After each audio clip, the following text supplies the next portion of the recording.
Oh boy, let's get to work, shall we?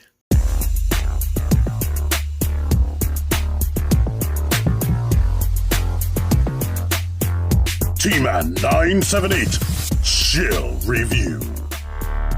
Alright, thanks to Nathan Simmons, I get to review these. He won them in a raffle and he was generous enough to let me review them. But here we go. We have these. This is awesome. This packaging is awesome. I like how they give you the big image of Soundwave from Generation 1. This is supposed to be a Generation 1 Soundwave. And all the accessories right here, front and center, nothing hidden. You don't have to guess what they have in there. That's an awesome idea, and they need to put that into other lines, to be honest. Here's this image on the back, and I need to just open this. For the full experience, because not everyone has this, there's a schematic of Soundwave right there, and both of them get their own little tray. And this feels hefty right now. But these are two separate pieces of cardboard, actually. R.E.D. Soundwave. I have all of his accessories, well, most of his accessories except 2 extra hands on him already. Basically, if you don't know what R.E.D. is, they're non-transforming Transformer action figures at the $20 price point. Think Marvel Legends, G.I. Joe Classified, and anything else. They are not very tall, to be honest with you. He is like 6 inches exactly. Most Marvel Legends are over 6 inches. Here is my Flames Toys Optimus Prime model kit, who happens to be a little bit taller. And if you're expecting this kind of articulation, don't expect that. It has all the details you would come to see from the Transformers cartoon, and it is strictly stylized exactly like the cartoon. The only thing aesthetically that, as far as that I wouldn't like, is there is the plastic scuffing and whatnot.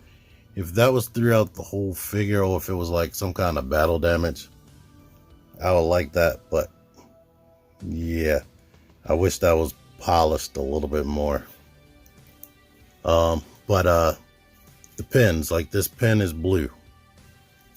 Random blue pin. Meanwhile, they have gray pins up there. So that pretty much just those 2 things aesthetically, to be honest. Maybe I would have liked this to match the rest of the body, but yeah. But let's get close up on the face. You see how good the red paint is, because when I went from back here to up here, it seemed like it's still glowing even though it's dark. Yeah. But here's the face that the Decepticon logo is based off of. That is a problem. That peg should have been longer. The shoulders were like fused. I could not bend them at all. I had to like grab right up here and bend really hard to loosen that. But now you see it's pretty good. And the only other like QC type issue is this is a little bit more loose than I would like, because this peg seems to be able to pull down. When I pulled on this, yeah, that doesn't move, but that's gonna be frustrating to me. So floor polish, or put a piece of tissue in there, something like that. Let's get into the articulation. The shoulders, there is a butterfly joint in there. I didn't expect that. It's not a lot of range, but it's there. The head is on a like double ball post, just like the new Marvel Legends. So it can shift back, shift forward, tilt to the side, look up a little bit. That's what you're working with right there. So anything you can do with that, and the side of his cheeks bouncing off the top of his body, so you can look up quite a bit, to be honest. I'm going to leave that off before it drives me crazy. The shoulders go out, as I showed you, rotate around, bicep swivel, double jointed elbows. If I switch out this hand with his little trigger hand, no, this isn't a trigger hand. This is strictly his button pushing finger, which he can actually push, which opens the chest that much. And the cassette doesn't really get pushed out. When you push this button, it's a little gray thing at the top. Well, I guess it is pushing the tape a little bit, but kind of don't like that that's there with friction.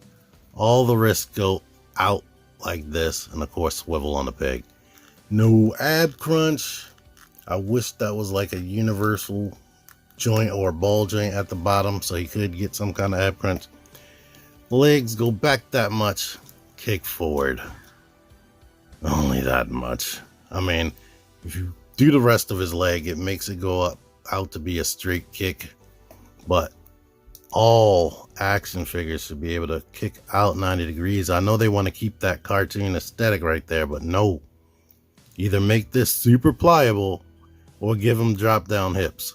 Swivel here, double joint it, knees. He can kick his own backpack, which, oh wait, that does come off. I didn't know that, but there you go with that. Can it? No. So I'm gonna try to put something else in there. And the ankles are on universal ball joints, but unfortunately this panel, it's soft, but it's not soft enough to continuously move out the way. And you can kick up some. Actually, you can kick up a lot. I didn't realize that. I wasn't bending this under there. So yeah, you can kick up a lot. The foot can rotate. You got crazy amounts of ankle pivot. So yeah, I was going to complain more about the ankles, but you can get it into poses like this, which is awesome. And you saw it has peg holes on the bottom of the feet. Here is the gun, nicely painted. Where it needs paint, they didn't skimp out at all. That's where it usually had sticker detail. This might be more detailed than a cartoon, to be honest. And he has this fist, this pointer finger, another fist. And let's get the laser beak cassette out here, which is a perfect cassette only replica of Laserbeak. All the details are where they should be compared to the G1 toy and Masterpiece. All right, as I suspected, that hole in his back is 5mm, so he is Siege / Earthrise compatible to an extent, as long as the figure isn't heavy, which it is. But here's this comparison against vintage Soundwave right here, like an actual 80s. And you see this, if the button ever gets stuck or something, there you go. Hopefully that doesn't get too super loose. Unfortunately, this hole right here isn't 5mm. Let's see if it is. No, I can't get that in there, but I should be able to put this in there, because Soundwave's gun, for anybody that didn't know, is 5mm on the vintage one. And while we're here, I did bring out my Laserbeak so you can see this. Where is it? I'm trying to get everything exactly. There we go. And yeah, so this is probably more representative of the Masterpiece. For height comparison, here is an Earthrise Deluxe. There's a Voyager class right there. Here's a male Marvel Legends and a female Marvel Legends. So I might have to take back what I was saying about the height. Here's a G.I. Joe Classified. Yeah, depending on the characters, I do have to take back what I said. Cobra is a little bit taller, and I guess Spider-Man is technically a little bit taller. Their heads are above his head.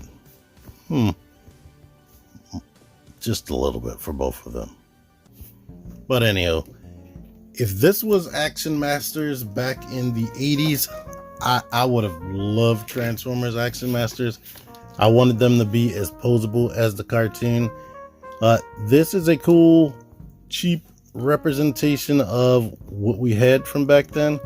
And they are going to be releasing all types of other figures from other generations, namely we saw reveals for Cheetor from Beast Wars and RC from Transformers Prime.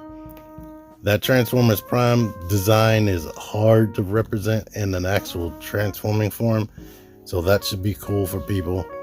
And yeah, besides, the main killer issues with this is this thing popping off easily, and pretty much that's this being a little bit loose. Everything else functions how it should function. Keep in mind of everything that I've mentioned, this might become a problem later. Not too much of a problem now, but depending on how you grab it, you're going to be constantly doing things like that. Grab it up here, you're going to be constantly knocking that off. So just basically, when you're posing it, you have to keep that in mind. But if you're like me, you're a grown up messing with this stuff, you'll probably pose this thing a couple times, sit it on the shelf, and not touch it again for a while. So it shouldn't be too big a deal. Anyway, it's good. I like it. Thank you, Nate Simmons, for allowing me to review this. Visit his store, Nate's Toys and Collectibles. This is a Walmart exclusive, so he won't be carrying these unless you probably put some extra tax on there for having to buy it for full price. Thank you, Carl, for getting these out to me. Thank you, USPS, for holding it like 2 extra days when I should have got it last week and been able to have this review done. And then I could have did Cobra Commander and not be worried about which video I have to do first. Thank you so much, USPS. Anywho, until next time, T-Man978 out of here. Thank you all for watching. You think you're so cute with your double-jointed elbows and knees? Fuck you. Click the videos. Click the fucking videos, baby. Click the videos. You should really click these videos. Click the videos. Click those fucking videos, baby. Click the videos.